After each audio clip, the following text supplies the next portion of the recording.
Praise lord, హల్లెలూయా. దేవుని యొక్క పరిశుద్ధ నామమునకు వచ్చిన ప్రతి ఒక్కరికి వందనాలు తెలుపుకుంటూ, నాకు ఈ అవకాశం ఇచ్చిన దైవజనులు కూడా వందనాలు తెలుపుకుంటూ, దేవుని యొక్క పరిశుద్ధ గ్రంథంలో నుంచి ఇది నా మనతో ప్రత్యేకమైన మాటలు మాట్లాడాలని ఆశపడుతున్నాను. దేవుని యొక్క సన్నిధిలో ఎదుగుతూ చిన్న దినం నుంచి తన యొక్క జీవితంలో జ్ఞాపకం చేసుకుంటే దేనికి పనికిరాడని తనకు గొర్రెలిచ్చి ఆ గొర్రెల వెంబడి తన జీవితాన్ని నడిపించబడుతున్న స్థితిలో ఉన్నాడు. తన జీవితం జ్ఞాపకం చేసుకుంటే పెంట కుప్పల యొక్క నివాసము కలిగి తన జీవితాన్ని నడిపించుకుంటున్న వ్యక్తి. ఆ వ్యక్తి పట్ల దేవుని యొక్క ప్రణాళిక, తన యొక్క ఉద్దేశము అంతా ఊహించలేదు. తన జీవితాన్ని జ్ఞాపకం చేసుకుంటే ఒక ప్రత్యేకమైన పిలుపు చేత పిలుచుకున్నాడు ఆయన. లేఖనాలు చదువుతున్న మాటల్లో జ్ఞాపకం చేసుకుంటే కీర్తనలు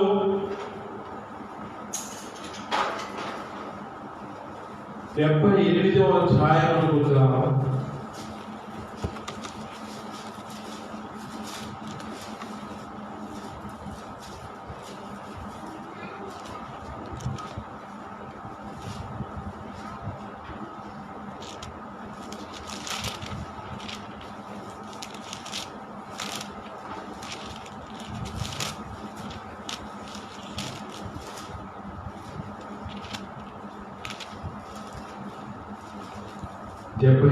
అధ్యాయం 79వ వచనం చదువుకుందా.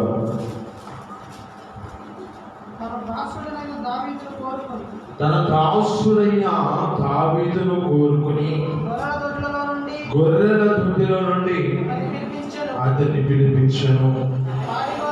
ఆడి గొర్రెలను వెంబడించుటను అనిపించి తన యొక్క ప్రజలైన యాకోబును, తన యొక్క స్వాస్యమైన ఇశ్రాయేలును మేపుటకై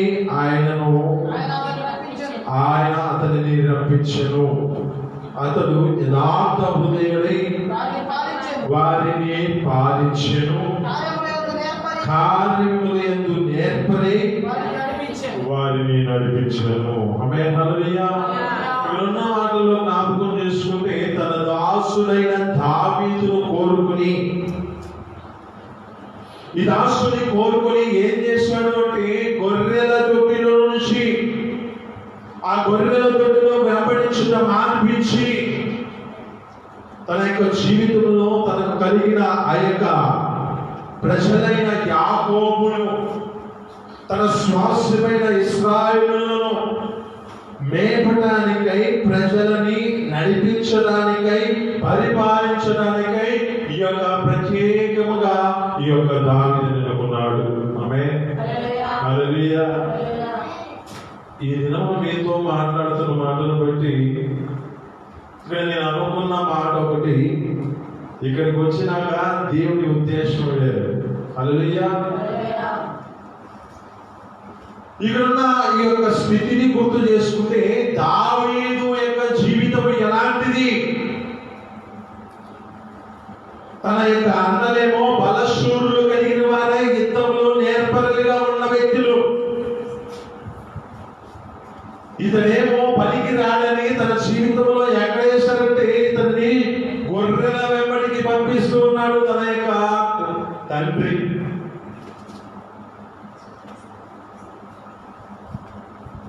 ఆ కుమారుడు ఏ విధమైన స్థితిలో ఉన్నాడంటే ఇప్పుడు ప్రత్యేకమైన స్థితిలో దేవుడు తనను ఏర్పరచుకున్నాడు. ఎందుకు ఈ ఏర్పాటు అంటే ఇతడు దేవుని సన్నిధిలో స్తుతించేవాడిగా నడిపించబడుతున్నవాడు. ఆమేన్, హల్లెలూయా. ఈ స్తుతి ద్వారా స్థితిగతులను మార్చగలిగిన దేవుడిని నమ్మాడు కనుక ఈ స్తుతుల ద్వారా తన యొక్క జీవితంలో జ్ఞాపకం చేసుకుంటే తన యొక్క ప్రత్యేకమైన పిలుపు ఎలాంటిదంటే అక్కడ జ్ఞాపకం చేసుకుంటే అక్కడ ఉన్న ప్రజలు, అక్కడ ఉన్న తన యొక్క అన్నలందరినీ పిలిచారు. అయిపోయింది. ఆ యొక్క వ్యక్తి వచ్చాడు. సమయంలో వచ్చి ఆ యొక్క విషయంలో మాట్లాడుతున్నాడు. నీకు ఇంకెవరైనా కుమారుడు ఉన్నాడా అని చూస్తున్నాడు. ఆ ఉన్నాడులే. ఆ కుమారుడు దేనికి పనికిరాడని ఆ యొక్క వ్యక్తికి గొర్రెల నుంచి వెంబడించి వాటిని మేపుకోమని చెప్పి ఆ వ్యక్తికి అప్పగించారని చెప్తున్నాడు. అయితే త్వరగా ఆ యొక్క వ్యక్తిని పిలవమంటున్నాడు. హల్లెలూయా. ఎప్పుడైతే ఒక వ్యక్తి వస్తున్నాడో అప్పుడు దేవుని యొక్క స్వరం పై నుంచి వినపడుతుంది. దేవుని యొక్క స్వరము ఎలా వినపడుతుంది అంటే ఇక్కడ జ్ఞాపకం చేసుకుంటే ఇతడే నేను అభిషేకించేవాడు అని. ఆమేన్. హల్లెలూయా. ఈ లోకంలో జ్ఞాపకం చేసుకుంటే మనుషులు ఏం చేస్తూ ఉంటారంటే ప్రయోరూపాన్ని చూస్తారు. ఆమేన్. హల్లెలూయా. ప్రయోరూపాన్ని చూసి మోసపోవద్దు. దేవుని యొక్క ప్రణాళికలో దేవుడు ఏర్పరచుకునే స్థితి వేరుగా ఉంటుంది. హల్లెలూయా. అక్కడ జ్ఞాపకం చేసుకుంటే సమయంలో అనుకుంటున్నాడు. ఒక్కొక్క మనిషి వస్తున్నప్పుడు ఇతడేనేమో అని చెప్పుకుంటూ తన జీవితంలో ఆ విధమైన స్థితిలో ఆలోచిస్తున్నప్పుడు దేవుని యొక్క సన్నిధిలో ఆ యొక్క వ్యక్తితో మాట్లాడుతున్న స్థితి, మనుషులు పై రూపాన్ని చూస్తారు. నేను హృదయ అంతరంగాలు పరిశోధించే దేవుడును. ఆమేన్. హల్లెలూయా. మనుషులు ఏం చేస్తుంటారంటే పై రూపాన్ని చూస్తారు. ఎవరైతే తమ జీవితాలలో మంచిగా పలకరిస్తూ తమ జీవితాన్ని నడిపించబడుతున్న స్థితిలో గుర్తు చేసుకుంటే, అలాంటి స్థితిలో ఎవరైతే బాగా ఆకర్షిస్తూ ఉన్నారో వారిని మాత్రమే మనుషులు ఆకర్షిస్తారు. ఇతరులు మంచివారు అనుకుంటున్నారు. హల్లెలూయా. మరి మీ కొరకు భారంగా ప్రార్థించే వాళ్ళు గుర్తుండరు. వారి యొక్క త్యాగం ఎలాంటిదో మీకు గుర్తుండదు. ఎలాంటంటే మన యొక్క జీవితాల్లో జ్ఞాపకం చేసుకుంటే మనిషిని గద్దిస్తున్నప్పుడు తమ జీవితాల్లో ఎందుకు ఈ గద్దింపు అని మనిషి ఆలోచించలేని పరిస్థితి. హల్లెలూయా. గద్దింపు ఎందుకు? దేవుడు ఒక్కొక్క క్షణంలో ఒక్కొక్క సమయంలో మనిషి యొక్క జీవితంలో జ్ఞాపకం చేసుకుంటే ఒక్కొక్క రీతిలో మాట్లాడుతున్నాడు. చేపలు పట్టే వాళ్ళ దగ్గర పోయి ఎలా మాట్లాడుతున్నాడు అంటే, మిమ్మల్ని మనుషులు పట్టే చాలా చేస్తాను. మరి నువ్వు నడిపించే నడకను బట్టి నీతో ఎలా మాట్లాడాలో అలా మాట్లాడుతున్న స్థితిలో నువ్వేం చేసుకుంటున్నావు? నీ హృదయాన్ని కఠినం చేసుకుంటున్నావా? హల్లెలూయా. హల్లెలూయా. అంటే మన యొక్క జీవితాల్లో ఏం చేయబడాలంటే వాక్యం మన యొక్క హృదయాలలో నింపబడాలి. ఈ నింపబడితేనే, హృదయంలో నింపబడితే ఉన్న కల్మషం తొలగించబడుతుంది. కాదులే, నాకే ఈ విధమైన స్థితిలో ఎలా మాట్లాడితే ఎవరు వస్తారు? యేసుక్రీస్తు కూడా వచ్చింది సమస్య. మనకు కాదు, మనం అనుకుంటూ ఉండొచ్చు. మరి ప్రియమైన యేసుక్రీస్తు కూడా అంటున్నాం, అక్కడ ఉన్న జీవితాన్ని జ్ఞాపకం చేసుకుంటే ఆయనను కూడా వెంబడించడం మాని వాళ్ళ జీవితాల్లో ఇలా చెబితే ఎవరు వస్తారయ్యా అని చెప్పి అందరూ వెనక్కి తిరుగుతున్న పరిస్థితిలో ఒక వ్యక్తి అక్కడ ఉన్నాడు. ఏం చదువుతున్నాడు? తన శిష్యులు అంటున్నాడు, మీరు ఎందుకు వెళ్ళలేదు? మేము ఎక్కడికి వెళ్తాం? నీ యొద్ద నిత్య జీవ మాటలు ఉన్నాయి. హల్లెలూయా. ఈ యొక్క మనిషి యొక్క జీవితంలో కావాల్సినది ఏమిటంటే ఈ లోకంలో సంబంధించిన ఆహారం కాదు. ఈ ఆహారం వల్ల జీవితాల్లో బ్రతికించేది కొంతకాలమే. మత్తయి సువార్త 4:4 ఉంటుంది, మనుషులు రొట్టె వల్ల కాదు కానీ దేవుడి నోటి నుంచి ప్రతి మాట మనిషిని బ్రతికిస్తుంది.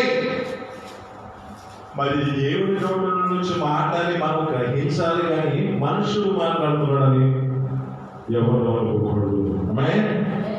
పరిశుద్ధ ఆత్మ దేవుడు ఇది ఈ యొక్క పరిశుద్ధమైన గ్రంథం ఎవరు అనేకమైన ప్రవక్తల చేత ఆత్మ సంబంధంగా తమ జీవితాలలో ఇది వారి జీవితాల్లో రాసి పెట్టిన స్థితి. ఇది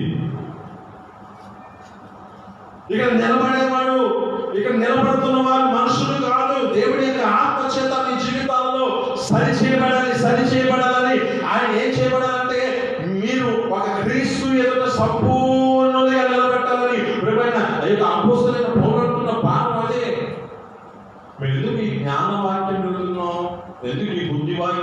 చేస్తున్నాం, ఎందుకు ఈ యొక్క విశ్వాస సంబంధమైన వాక్యం బోధిస్తున్నాము అని చెబుతూ అక్కడ ఉన్న మాటలు జ్ఞాపకం చేసుకుంటే ఏ విషయంలో మీరు తప్పిపోకుండా సంపూర్ణంగా నిలబడాలని.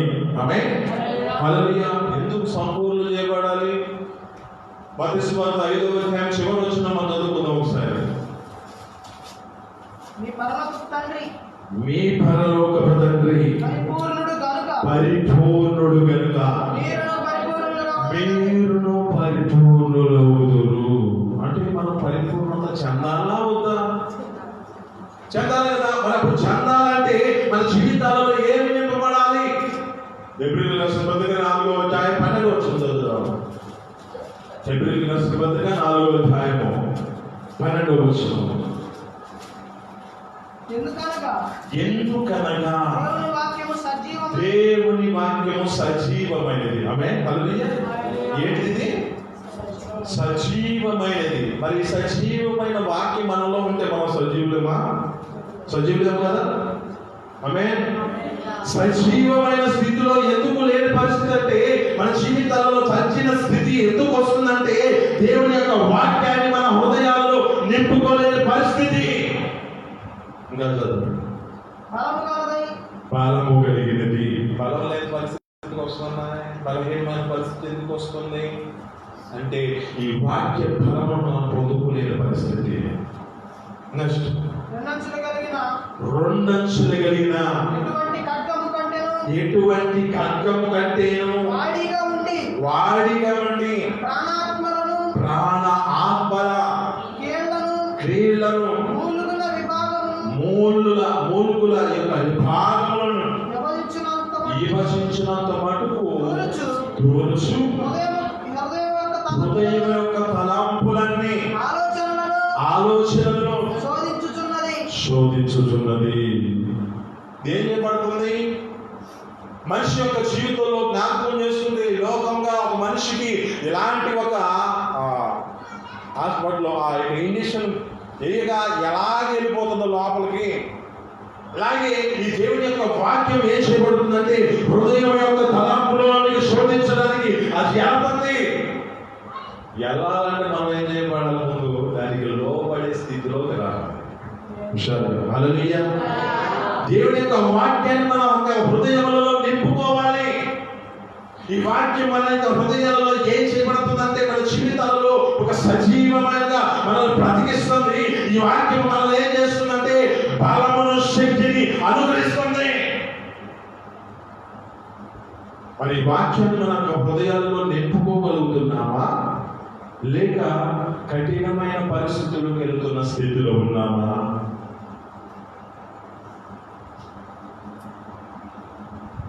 ఇది మన జీవితంలో ఉంటేనే మన జీవితాలలో ఏం కలుగుతుందంటే,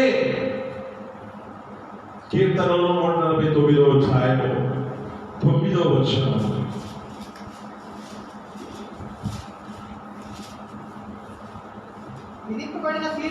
విధింపబడిన తీర్పు వారి మీద నడుపుటకు వారి చేతిలో రెండంచులు కలిగిన ఖడ్గమున్నది. ఆయన భక్తులందరికీ ఘనత ఇదే. హల్లెలూయా. భక్తులందరికీ ఘనత తీసుకొచ్చేది ఈ రెండంచులు కలిగిన ఖడ్గం. ఖడ్గం అంటే లోక సంబంధమైన ఖడ్గం కాదు. దేవుని యొక్క పరిశుద్ధమైన గ్రంథం మన చేతిలో ఉన్నది. ఇదే రెండంచులు కలిగిన ఖడ్గం. ఈ రెండంచులు కలిగిన ఖడ్గం ఏమంటుంది? హెబ్రీయులకు రాసిన పత్రికలో అంటున్నమాట, అది రెండంచులు కలిగిన ఖడ్గం ఎటైనా మోసుకుపోతుంది. మోసుకెళ్తున్నప్పుడు మన జీవితాల్లో ఆనకూడదు, కానీ మన జీవితాల్లో గాయపరచబడిన దేవునిలో నిలబడడానికి మనం నిలబడే స్థితిలో మన జీవితాలు ప్రయత్నించాలి. ఆమేన్. హల్లెలూయా. నిజమైన స్నేహితుడు గాయం చేస్తాడు. నిజమైన స్నేహితుడు ఏం చేస్తాడంటే గర్జిస్తాడు. అదే లోపల ప్రేమించేవాడు ఏం చేస్తాడు? పగవాడు అనేకమైన మొదలు పెడతాడు. లోపల ప్రేమించేవాడు తన జీవితంలో ఏం చేస్తాడంటే లోపల ప్రాణం పెట్టుకుంటూ ఉంటాడు. అదే మన జీవితాలలో ఈ యొక్క వాక్యం చేత మన యొక్క హృదయాలలో నింపబడుతున్న స్థితిలో ఉంటే, ఈ వాక్యం మన జీవితాలలో ఏం చేస్తుందంటే గాయపరచబడుతున్న స్థితిలో ఉంటాం. కానీ ఈ గాయములోని జీవితంలో ఏం చేయబడుతుందంటే విధేయతను నేర్చుకుంటాం. ఈ వాక్యం నీ జీవితంలో గద్దిస్తున్నప్పుడు నీ జీవితంలో ఏం చేయాలంటే ఈ గద్దింపులకు లోబడే స్థితిలోకి రావాలి. ఎప్పుడైతే ఈ గద్దింపులకు నువ్వు లోబడిన స్థితిలోకి వస్తావో అప్పుడు నీ జీవితంలో ఏం చేయబడుతుందంటే నీ స్థితిని బట్టి నిజమైన స్నేహితులతో, ఆ స్నేహితులతో సహవాసం నిలబడతావు. ఆమేన్. హల్లెలూయా. నిజమైన స్నేహితుడు ఎవరు? మన ప్రభువైన యేసు క్రీస్తు. ఆయనతో మన జీవితాల్లో ఏం చేయబడుతున్నా, ఆయన ఏమంటున్నాడు అంటే మనల్ని స్నేహితులారా పిలుస్తున్నాడు. ఈ స్నేహితులారా పిలుస్తున్నప్పుడు ఏం చేస్తున్నాడు? ఈ స్నేహితులు ఏం చేస్తున్నాడు? ఏ పరిస్థితుల్లో అంటే ఏ జీవితంలో నడిపించబడుతున్నాడో ఆ వంకర త్రోవలన్నింటిలో గాయం చేస్తూ ఉంటాడు. ఈ వంకర త్రోవకి వెళ్ళినప్పుడు పరిస్థితులు బట్టి గర్తిస్తూ ఉంటాడు. ఈ విధమైన స్థితిలో నడిపించబడకూడదు. ఈ విధమైన స్థితిలో నీ జీవితం నడిపించబడిందంటే ఈ విధమైన స్థితిలో నువ్వు శాపగ్రస్తమైన పరిస్థితికి వెళ్తావు అని గుర్తు చేస్తూ ఉంటారు. మరి అప్పుడు గాయపరచబడినప్పుడు ఏం చేయబడాలి? విధేయతను నేర్చుకోవాలి. యోబు గ్రంథంలో అంటారు వారి శ్రమలలో విధేయతను నేర్చుకున్నారట. వారి శ్రమ పెట్టబడిన పిమ్మట వారి జీవితాల్లో విధేయతను నేర్చుకున్నారు. ఆ విధేయతలో తమ జీవితాలు ఏ స్థితికి వెళ్తున్నాయి అంటే దేవుని యొక్క సావాసముతో నింపబడిన వారిగా, దేవునితో తమ జీవితాల్లో అన్యంగా సావాసం కలిగిన వారిగా మార్చబడి తమ జీవితాలు ఆ నిత్య పరలోక రాజ్యానికి వారసులుగా చేయబడడానికి కారణమవుతుంది. హల్లెలూయా. హల్లెలూయా. పరిశుద్ధత లేకుండా ఎవడు దేవుడిని చూడలేడు. మరి పరిశుద్ధత కావాలంటే మన జీవితాలలో ఏం చేయబడాలి? ఈ పరిశుద్ధతలోకి మనం రావాలంటే మన జీవితాలలో వాక్కులు బోధించబడుతున్న మాటలు బట్టి ఆశీర్వదించబడతా అంటే సరిపోదు. మరి నీ జీవితం సరి చేసుకో, నీ జీవితం సరిగా ఉండాలి, నీ జీవితం ఇలాంటి ప్రవర్తనలో ఉండకూడదు అనే మాట నీకు వస్తే నీ జీవితం బ్రతికించబడి ఆ బ్రతుకులో నీ జీవితంలో ఒక జీవం కలుగుతుంది. ఈ రెండంచులు కలిగిన ఖడ్గం నీ యొక్క హృదయ తలంపులన్నింటినీ చూస్తుంది, శోధిస్తుంది. ఈ శోధించినప్పుడు నీ జీవితంలో ఏ కల్మషం ఉన్నదో నీకు తెలుస్తున్నది. అప్పుడు తెలిసినప్పుడు నువ్వేం చేయాలంటే ఆ యొక్క రెండంచులు కలిగిన ఖడ్గానికి అప్పగించుకునే స్థితిలోకి రావాలి. మరి అలా ఉండే స్థితిలోకి వస్తున్నావా? లేదులేని నాకు కాదులేని పక్కన వాళ్ళకి, నాకు కాదులే మా ఇంటి పక్కన వాళ్ళకి, నాకు కాదులే అని అనుకునే స్థితిలో ఉన్నావా? ఇది నీతో మాట్లాడుతున్న మాటను బట్టి దేవుని యొక్క పరిశుద్ధమైన గ్రంథం, ఇది రుణం కలిగిన ఖడ్గం, ఇది ఆయన భక్తులందరికీ ఘనతను తీసుకొచ్చే గ్రంథం. ఇది ఆయన భక్తులందరి చేతిలో ఈ యొక్క రుణం కలిగిన ఖడ్గం ఉన్నది కనుక ఘనతకి కారణమైనది. ఇది విధింపబడిన తీర్పులో మనిషి యొక్క జీవితాలలో, ఇక్కడ మన జీవితాల్లో ఏం చేయబడాలంటే మనం విమర్శించుకుంటూ ఉండాలి. నా యొక్క జీవితం ఎలా ఉంది పరీక్షించుకుంటూ ఉండాలి. ఇలాంటి పరీక్షలు మన జీవితాలు ఉంటే అలాంటి స్థితికి వచ్చినప్పుడు ఆ నిత్య పరలోక రాజ్యానికి ముందుగా వెళ్ళే సమయంలో మన జీవితాలు ఎలా ఉంటాయి అంటే ఆ నిత్య తీర్పు దినానికి వెళ్ళే స్థితిలోకి మనం రాకుండా నడిపించగలుగుతాం. ఆమేన్. హల్లెలూయా. ఒక మాట చదువుకుందాం. మత్తయి సువార్త 25వ అధ్యాయం 30-31 వచనాలను చదువుకుందాం. మరియు పనికిమాలిన ఆ దాసుని వెలుపటి చీకటిలోనికి త్రోసివేయుడి. 31 తన మహిమతో మనుష్య కుమారుడును ఆయనతో కూడా సమస్త దూతలు వచ్చినప్పుడును ఆయన తన యొక్క మహిమ గల సింహాసనం మీద ఆసీనుడై ఉండి అప్పుడు సమస్త జనములు ఆయన ఎదుట పోగు చేయబడతారు. గొల్లవాడు మేకలలోని గొర్రెలను వేరుపరిచినట్లుగా వారిని అందరినీ వేరుపరిచి తన కుడి వైపున గొర్రెలను ఎడమ వైపున మేకలను నిలవబెట్టును. అప్పుడు రాజు తన కుడి వైపున వారిని చూచి, నా తండ్రి చేత ఆశీర్వదించబడిన వారులారా రండి, లోకము పుట్టినది మొదలుకొని మీ కొరకు సిద్ధపరచబడిన రాజ్యము స్వతంత్రించుకోండి. హల్లెలూయా. ఆయన ఒక దినాన్ని వస్తున్నాడు, తన మహిమతో వస్తున్నాడు. తన మహిమతో మనిషి కుమారుడు వస్తున్న తరుణంలో అక్కడ తన దూతలతో కూడా సమస్త దూతలను తీసుకొస్తూ ఆయన ఏం చేస్తున్నాడంటే, మనిషి కుమారుడు ఆ యొక్క సింహాసనం మీద ఆసీనుడై కూర్చొని ఉన్నాడు. కూర్చొని ఏం చేస్తున్నాడంటే, ఈ తీర్పు దినం వచ్చినప్పుడు ఏం చేస్తున్నాడంటే, అక్కడికి వచ్చిన ఆ జనములలో ఏం చేస్తున్నాడంటే, ఏ విధమైన మేకలు ఉన్నాయో, ఏ విధమైన గొర్రెలు ఉన్నాయో, ఈ యొక్క అన్నిటినీ సమస్త ప్రజలందరూ ఎలా సమకూర్చి వారికి తీర్పు తీస్తున్నాడో, అలాగే ఒక గొల్లవాడు ఏ విధమైన స్థితిలో ఎలాంటి తీసుకొస్తున్నాడో, అలాగే సమస్త ప్రజలందరికీ ఒక తీర్పు ఉన్నది. ఆ తీర్పులోనికి మన జీవితాలు ఎలా ఉండాలంటే, ఇక్కడ అంటున్న మాటలు అదే కదా, కుడి వైపున ఉన్న గొర్రెలతో దేవుడు మాట్లాడుతున్నమాట. యెహోవా చేత ఆశీర్వదించబడిన వారులారా, లోకము పుట్టినది మొదలుకొని మీ కొరకు సిద్ధపరచబడిన రాజ్యమును స్వతంత్రించుకోవడానికి మిమ్మల్ని రమ్మంటున్నాడు. ఆమేన్. అంటే ఇంకా అక్కడ తీర్పు తీర్చే పని లేదు కదా, వారికి ఇక ఆ రాజ్యం సిద్ధపరచబడింది. ఎందుకు ఈ రాజ్యం సిద్ధపరచబడిందంటే, వారి యొక్క ప్రవర్తన అలాంటి స్థితిలో ముందుగానే తమ జీవితాలను నడిపించుకున్న స్థితిలో ఉన్నారు. ఎలాంటి స్థితి కావాలి? అక్కడ ఉన్న మాటలు గుర్తు చేసుకుంటే ఎలా ఉంటుందంటే, అక్కడ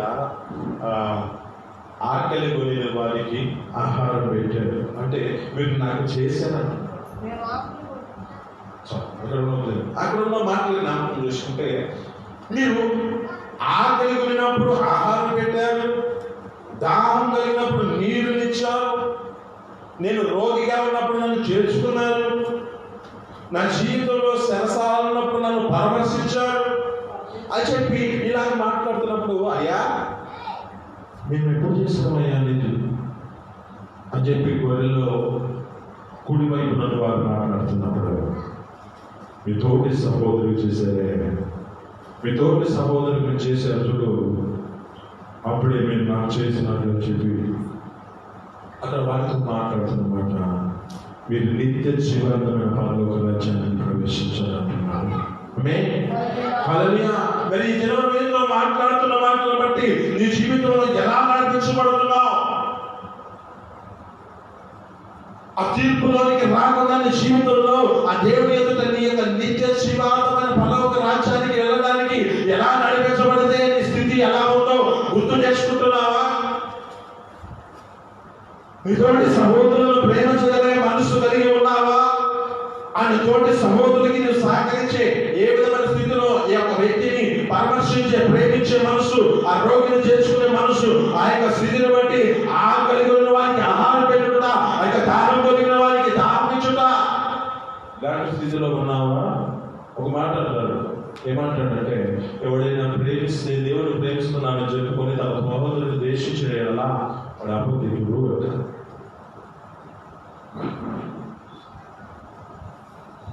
అబద్ధికుడుగా మార్చబడుతున్న స్థితి అంటే మన జీవితాలలో ఏం చేయబడాలంటే, క్రియ లేని విశ్వాసము ఏం చేయబడుతుందంటే వ్రతము. ఏమంటున్నాడు? ఒక వ్యక్తితో మాట్లాడుతున్నాడు, తెలిసిన వాటిలే. ఆదికాండంలో 4వ అధ్యాయంలో మొదటి వచ్చిన కాలం చూసుకుంటే అక్కడ ఇద్దరు వ్యక్తులు వినబడుతున్నారు. ఇద్దరు వ్యక్తులు దేవుడి సన్నిధికి వెళ్ళారు. దేవుడి సన్నిధిలోనికి వెళ్ళి అర్పణిస్తున్నారు. మరి ఒకళ్ళు లక్ష్య పెట్టల దేవుడు, మరి ఒకళ్ళేమో లక్ష్య పెట్టారు. ఇక్కడున్న స్థితి ఏమిటి? ఇక్కడున్న జీవితం ఏమిటి? ఈ స్థితిలో ఏమంటున్నాడు అక్కడ జ్ఞాపకం చేసుకుంటే, ఎందుకయ్యా నీ ముఖాన్ని చిన్నపుచ్చుకున్నావు? సత్క్రియ చేసిన ఎడలను తలెత్తుకొనవా అంటున్నాడు. అంటే మంచి క్రియ చేసిన ఎడలను తలెత్తుకొనవా. అతని యొక్క జీవితంలో ఏం చేస్తున్నాడంటే వస్తున్నాడు, పేరుకి వస్తున్నాడు దేవుని సన్నిధికి, దేవుని సన్నిధిలో బలి అర్పిస్తున్నాను అనుకుంటున్నాడు. కానీ మరి లక్ష్య పెట్టలేని స్థితిలో ఉన్నాడు అతనికి. ఎందుకు? శ్రేష్టమైన వాటిని ఇవ్వలేని పరిస్థితి. శ్రేష్టమైనది మన జీవితంలో ఉండాలి. శ్రేష్టమైన జీవితం మనం దేవుని సన్నిధిలో ఆ యొక్క అర్పణగా మన జీవితాల్లో ఏం చేయబడుతున్నాయంటే దేవసన్న గారు పాడారు కదా, కానుక నీతిని. అంటే ఆయన యొక్క హృదయాన్ని దేవుని ఎదుట సమర్పించుకున్నాడు. సమర్పణగా తన కానుకగా తన యొక్క హృదయాన్ని అప్పగించుకున్నాడు. ఆమేన్. అతను చివరి శ్వాస వరకు అలాగే దేవుని సన్నిధిలో అప్పగించబడ్డాడు. ఆమేన్.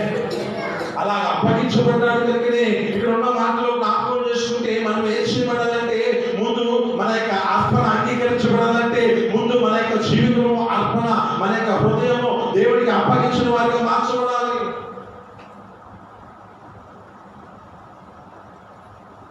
ఈ అర్పణగా మన జీవితాలనే ముందుగానే మనం అప్పగించుకునే స్థితిలో ఉంటేనే తర్వాత మన జీవితాలలో మన యొక్క చేసిన క్రియలన్నీ అంగీకరించబడతాయి.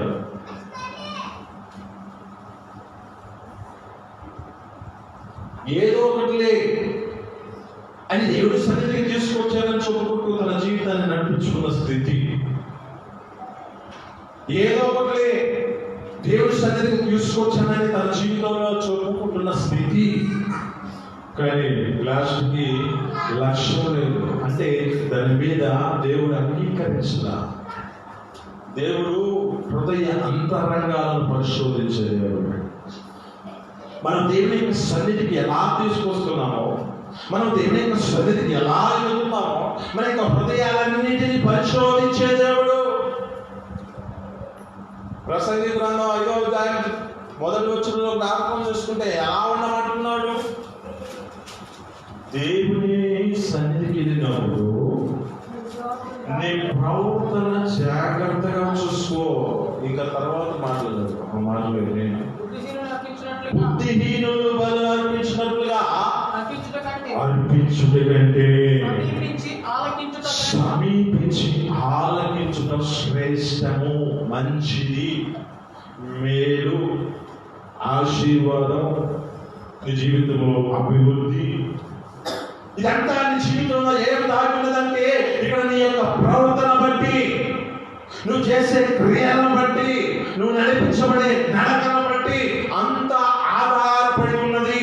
అయితే ఈ ఆధారపడిన నీ స్థితిని బట్టి దేనిలోకి వస్తే నువ్వు అభివృద్ధి పొందుతావు, దేనిలోకి వస్తే నీ జీవితం ఘనత పొందుకుంటుంది, దేనిలోకి వస్తే నీ జీవితం ఒక అభివృద్ధికి కారణమవుతుందంటే దేవుని యొక్క వాక్యము నీ హృదయంలో నింపుకోగలిగితే ప్రతి విషయంలో ఫలిస్తావు. ఆమేన్. హల్లెలూయా. ఆత్మీయత అర్థంలో మనం తీసుకుంటే మత్తయి సువార్త 3వ అధ్యాయం 9వ వచనంలో అన్న మాట ఏమిటంటే, చెట్టున గొడ్డలి ఉంచబడింది. ఎందుకు ఉంచబడింది? ఫలించే అనుభవంలోనికి రావాలి కదా, నీతి కావాలి కదా, యథార్థత కావాలి కదా, పరిశుద్ధత కావాలి కదా, దేవుని యొక్క సన్నిధిలో సత్క్రియలు కనపడాలి కదా. ఇవన్నీ మన జీవితంలో ఫలించే అనుభవంలోనికి రావాలి. చెట్టు వేరున గొడ్డలి ఉంచబడినది ఇప్పుడే.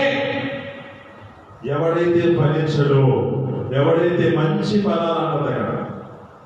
ఫలాల్లో కూడా రకాలు ఉన్నాయి, కానీ ఫలాలు ఉన్నాయి, మంచి ఫలాలు ఉన్నాయి. మంచి ఫలాలు ఫలించని ప్రతి చెట్టు నరికివేయబడుతుంది. అందుకే ఇక్కడ యాకోబు సువార్తలో అంటాడు, ఏమంటాడంటే 2వ అధ్యాయంలో 15వ అధ్యాయం 2వ వచనం అంటాడు, నాలో ఫలింపు ప్రతి తీగ మరి ఎక్కువగా ఫలింపవలనని పనికిరాని తీగలన్నిటిని తీసి పడవేస్తానంటున్నాడు. హల్లెలూయా. అంటే మనలో ఉన్న పనికిరాని తీగ ఏమనుకోలో, మనలో ఉన్న అవయవాలలో ఏ అవయవం యొక్క స్థితిని బట్టి చెడిపోయిన స్థితిలో ఉన్నదో గ్రహించు. కన్ను నిన్ను అభ్యంతరపరుస్తుందేమో, చెయ్యి నిన్ను అభ్యంతరపరుస్తుందేమో, కాలు నిన్ను అభ్యంతరపరుస్తుందేమో. ఈ అభ్యంతరం ఎక్కడా లేదు. ఆదిలోనే ఉంది అభ్యంతరం అంతా. ఆదిలో కనపడితే జ్ఞాపకం చేసుకుంటే చూడటానికేమో కన్నులు చూడగా అందంగా కనబడింది. చూడని దాన్ని నేత్రశ జ్ఞాపకం చేసుకునే దాన్ని తీసుకొని తినాలని ఆశ కలిగింది. తమ జీవితాలలో నడక ఎక్కడికి నడిపించబడింది? అసలు వద్దన్నాడు కదా, అక్కడికి వెళితే మీరు నిశ్చయంగా చచ్చిపోతారు, మీరు చచ్చేరు మీరు అని చెప్పి నిశ్చయంగా చెప్తున్నాను అంటున్నాడు. మరి ఆ మాట చెప్పినప్పుడు ఆ మాట ప్రకారం జీవించారు కదా. ఏం అభ్యంతరపరిచింది అంటే 3 విషయాలు అభ్యంతరపరిచింది వారిని. ఒకటి కన్ను అభ్యంతరపరిచింది, 2 చెయ్యి అభ్యంతరపరిచింది, 3 కాలు అభ్యంతరపరిచింది. అక్కడికి తీసుకెళ్ళి నీతో మాట్లాడుతున్నమాట. నాలో ఫలింపుగా మరి ఎక్కువగా ఫలింపాలంటే నీలో పనికిరాని తీగలు తీసి పడవేసుకో. అసలు అక్కడ అన్న మాటలు జ్ఞాపకం చేసుకుంటే, లోకంలో మాటలు కొట్టుకుంటే ఎలా ఉంటారంటే, మీ దేవుడు ఎందుకు నరుకోమంటున్నాడు, కాళ్ళు నరుకోమంటున్నాడు, చేయి నరుకోమంటున్నాడు, కన్ను పీక్కోమంటున్నాడు, ఎందుకు అంటారు? మన జీవితాల్లో దేవుని సన్నిధికి వచ్చిన కనుక మనకి ఆత్మీయత స్థితిలో అవి మనకు అర్థమవుతాయి. ఆత్మీయత స్థితిలో మనం నడిపించబడుతున్నాం కనుక ఈ యొక్క ఆత్మీయత అర్థంలో మన జీవితాల్లో మన యొక్క హృదయాలను నింపుకుంటున్నాం కనుకనే ఈ యొక్క స్థితిలో మనకు గుర్తు ఉంటాయి.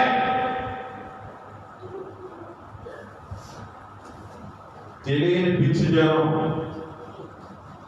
పరిశుద్ధమైన గ్రంథాన్ని తప్పుడు పట్టుకోవాలని ఏదో ఆలోచన చేత నడిపించబడి ఏదో ఒక వాక్కును పట్టుకొని ఈ యొక్క పరిశుద్ధమైన గ్రంథం అంతా యాపిల్ యాపిల్ది ఇంకా అదేంటంటే ఈ యొక్క బూతుల పుస్తకం అది అంటూ ఉన్నారు, కానీ దీనిలో అర్థం తెలియదు వాళ్ళకి.